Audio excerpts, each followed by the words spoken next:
বন্ধুরা, আমি সৌমিতা। আমার চ্যানেলে আপনাদের সকলকে স্বাগত। আজকে আমি বানাচ্ছি মটর পনির। তার জন্য লাগছে পনির, আর লাগছে মটরশুঁটি, আর এটা ভাজবার জন্য লাগছে সর্ষের তেল, আর লাগছে আপনার এইগুলো যেমন হচ্ছে গিয়ে টমেটো, পেঁয়াজ, আর পরে গার্নিশিংয়ের জন্য দেবো আমি একটুখানি ধনেপাতা। আর এখানে আছে আদা, রসুন, লঙ্কা আর পেঁয়াজ একটা পেস্ট করে রেখেছি।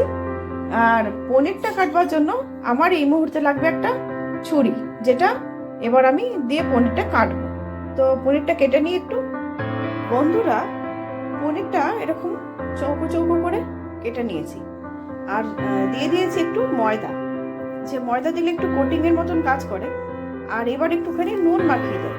পনিরটা ভাজা হয়ে গেছে, এবার আমি পনিরটা তুলে নিচ্ছি।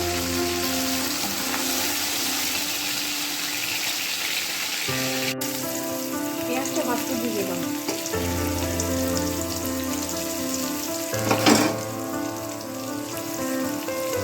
এবার টমেটো কুচিটাও দিয়ে দিচ্ছি।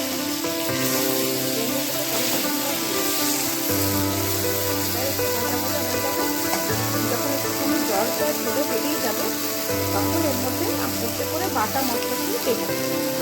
তো ততক্ষণ একটু এটা ভাজা হোক। এবার আদা রসুন বাটা যেটা আছে, আদা রসুন, এই লঙ্কা আর পেঁয়াজ, এই বাটাটা দিয়ে দিলাম চামচে। একটু ভেজে নেব। এবারে জিরে, হলুদ, শুকনো লঙ্কা আর নুন তিনটেকে একসাথে দিয়ে দিলাম। এবার দিয়ে দেবো মটরটা, মানে মটরশুঁটি। এটা এবারে এই মটরটা ভালো করে ভেজে নিতে হবে। এই মশলাটার সঙ্গে মটরটা ভালো করে যখন ভেজে নেব, জলটা একটু ছেড়ে বেরিয়ে যাবে, তখন আমি ওপর থেকে পনিরটা দিয়ে দেবো।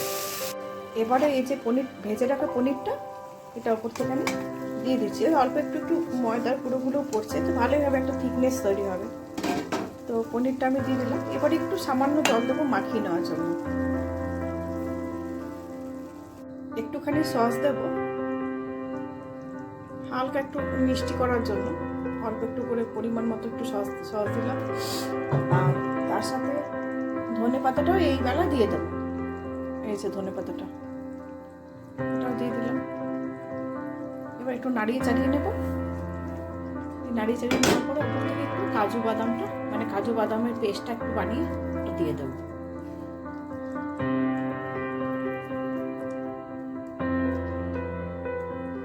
এবারে কাজু বাদামের পেস্টটা, যেটা পেস্টটা বানালাম, ওটা দিয়ে দিচ্ছি।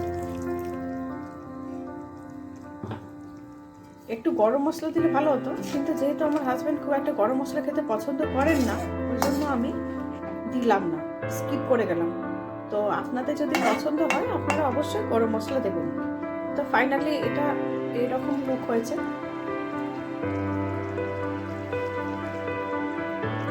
আমাদের ঠিক পনিরটা যতটা দরকার ছিল অতটা পনির আমি বানাইনি। আমাদের যতটা পনিরের প্রয়োজন ছিল দুজন লোকের, আমি অতটাই বানিয়েছি।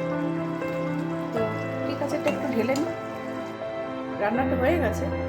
এবার এটা আমি একটা কাঁচের পাত্রতে শিফট করে নিচ্ছি। আর যেটা মানে বলতে ভুলে গেছি, সেটা হচ্ছে আমি একটুখানি কসুরি মেথি দিয়েছিলাম। তো নামাবার আগে একটু কসুরি মেথি দিয়েছি, যেটা আর আমার হয়ে গেছে। তো একদমই রেস্টুরেন্টের মতো হয়েছে, আর খেতেও ভীষণ ভালো হয়েছে। আমি একটু টেস্ট করে দেখলাম, আর খুবই ভালো হয়েছে খেতে। তো ঠিক আছে, যদি আপনাদের আমার ভিডিওটা ভালো লাগে তাহলে অবশ্যই একটা লাইক করে দেবেন, আর পাশে বেল আইকনটা টিপে দেবেন পরের ভিডিওগুলো দেখবার জন্য। আমি খুব খুশি হব যদি আপনারা আমার পাশে থাকেন। সবাই ভালো থাকবেন, সুস্থ থাকবেন। ধন্যবাদ।